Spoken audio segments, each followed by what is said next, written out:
今年1月，日本娱乐圈再次被爆出了重大的性丑闻案件，资深的男星中居正广因此宣布退出演艺圈。富士电视台也深陷了性招待的争议，引起了社会的热议。到底发生什么事？今天就让我们一起来聊聊富士电视台性丑闻争议吧。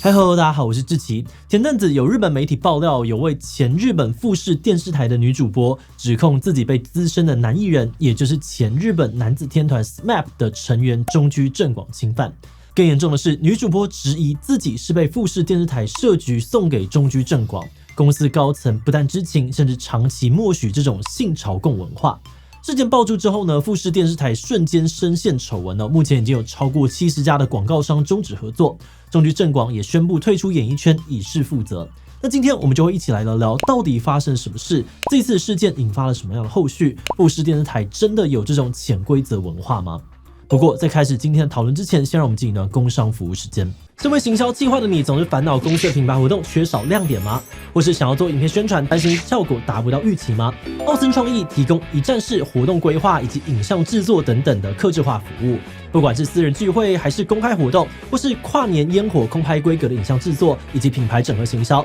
奥森创意呢从企划到执行都能够一手包办。更特别的是，公司成员呢还拥有表演经历，熟悉舞台运作，能够全方位的思考流程规划以及画面的呈现。不只能够打造出具有创意的感官体验，拥有整合经验的团队也能够让现场的执行更加的可靠。现在就点击资讯栏的连结，让奥森创意成为你的品牌伙伴，创造广告最大价值吧。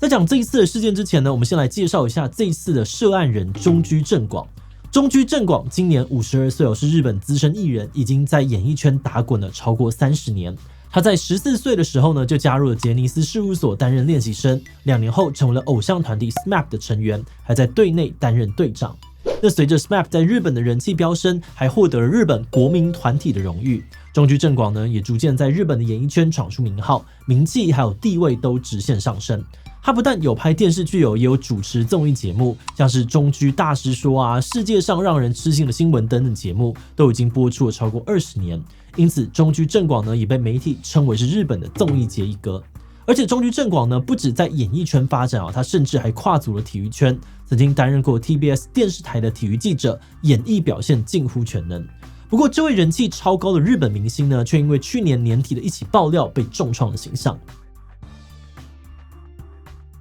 去年年底，日本媒体女性 Seven 爆料，2023年的6月，中居正广和前富士电视台的一名女主播 X 小姐爆发了性纠纷，中居正广还因此支付了高额的和解金。之后，另外一家媒体周刊文春呢也报道，事发当天 X 小姐受到了富士电视台某位制作人的邀约，因此出席聚餐，而中居正广也是座上宾。但 X 小姐到场之后，才发现制作人临时未到，所以现场呢只剩下 X 小姐跟中居正广。之后 X 小姐就被中居正广侵犯。之后没有多久 ，X 小姐呢向富士电视台报告跟检举这件事情。不过富士电视台呢在收到消息之后，并没有给予 X 小姐支持，处理的态度非常的消极。X 小姐表示，在向上呈报无果之后，她只好转向寻求外界的帮助。最后在女性援助组织的帮助之下，找到律师协助处理后续的相关法律程序。最后经过了协调，双方决定和解，中居正广同意支付约9000万日元的和解金。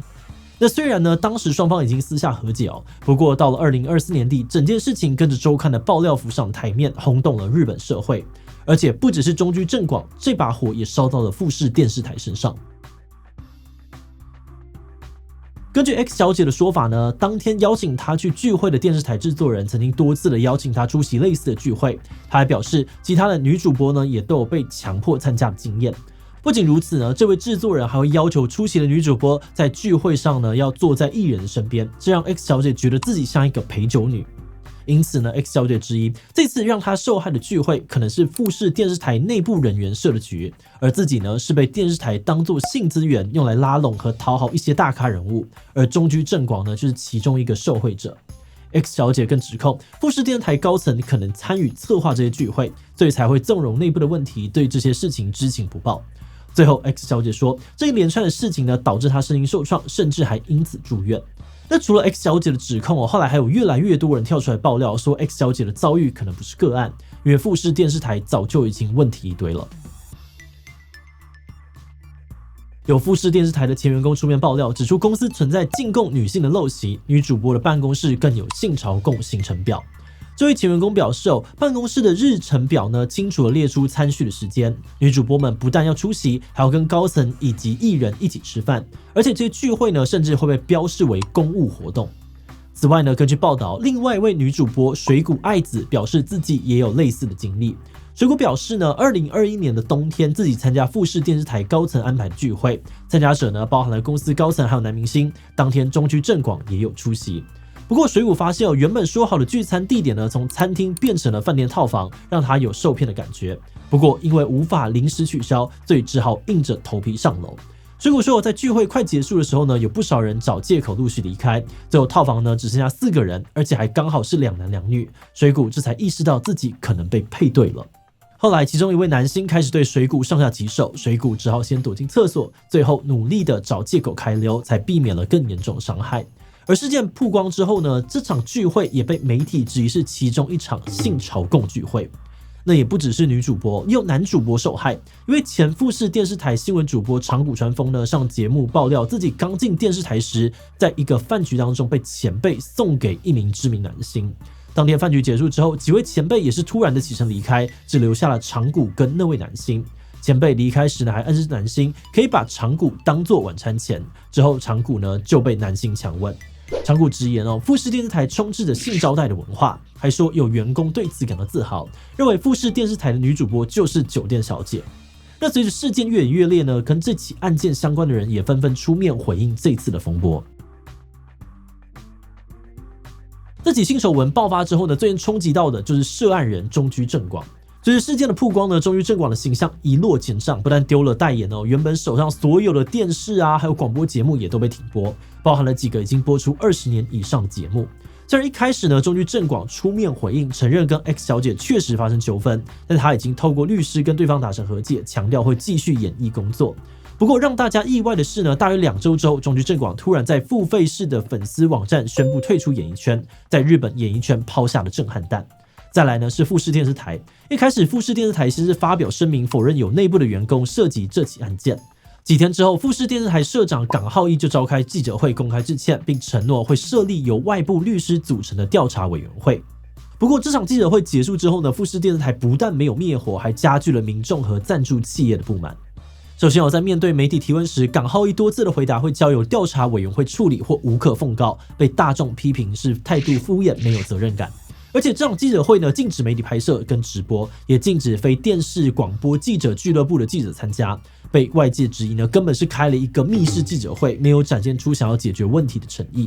因为公关危机处理不当记者会后呢，已经有超过70家企业要求富士电视台撤下自家投放的广告，包含了像是任天堂本田汽车、日本麦当劳、资生堂等等的大公司。这些终止合作的广告商已经接近了富士电视台所有广告的一半。电视台初步估计损失至少13到14亿日元，而且损失的金额还在上升当中。那眼看丑闻越演越烈外界骂声不断，富士电视台呢又再次召开记者会，试图把事情给讲清楚。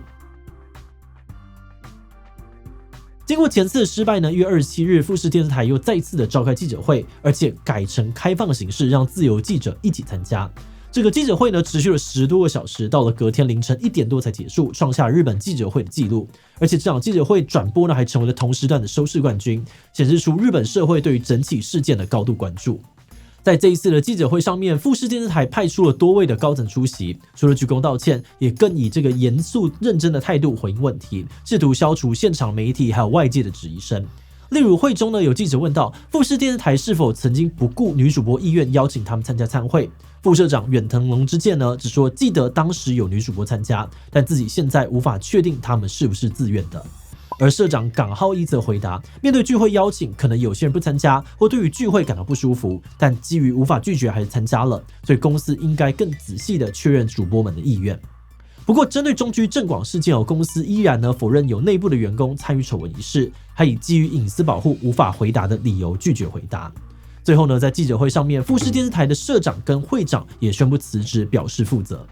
那在富士电视台第二次的记者会之后呢，日本舆论也出现了看法不一的情况。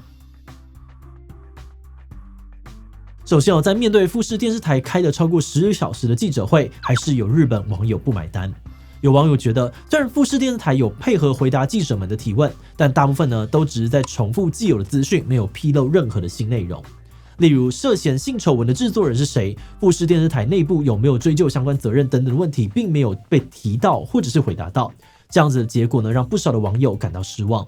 另外，会上记者们的表现呢，也还意外的成为了关注的焦点。因为当天呢有191家媒体、437名的记者参加记者会，浩大的人群导致场面混乱，还有部分的记者呢在现场吵架，所以这场记者会呢也被许多的网友称为是一场闹剧。除此之外呢，也有另外一派的人觉得，整场记者会看下来，看着这群平均快70岁的老人坐在台上被记者审问10几个小时，有种在折磨长者的感觉。因此 X 上面呢还流传富士电视台好可怜的标签，批评富士电视台的风向呢也逐渐的转为同情。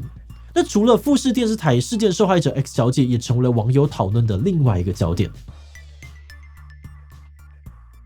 在性丑闻爆发之后呢，网络上面就出现了谩骂 X 小姐的声音。例如呢，有网友认为 X 小姐已经和中居正广和解，还拿了一笔数目不小的和解金，却还是出来爆料，因此指责 X 小姐的行为。甚至呢，有网友当起柯南试图肉搜出 X 小姐的真实身份。根据报道呢，网络上面流传着疑似是 X 小姐的社群平台。那在还没有确定身份的情况之下，就有人开始留言攻击这个疑似受害者。像是有网友呢发现该账号有发布穿着比较清凉的照片，因此呢跑到贴文上面留言说，要是真的是性侵事件的受害者，才不会上传这种照片吧。结果还不是拍了这种会被当作性对象的照片等等这种有指责意味的评论。不过也有另外一派的网友看不下去，认为这些留言根本是在对于被害者进行2次的伤害，所以纷纷跳出来呢和批评 X 小姐的网友吵架，让这起的案件的战场瞬间扩大。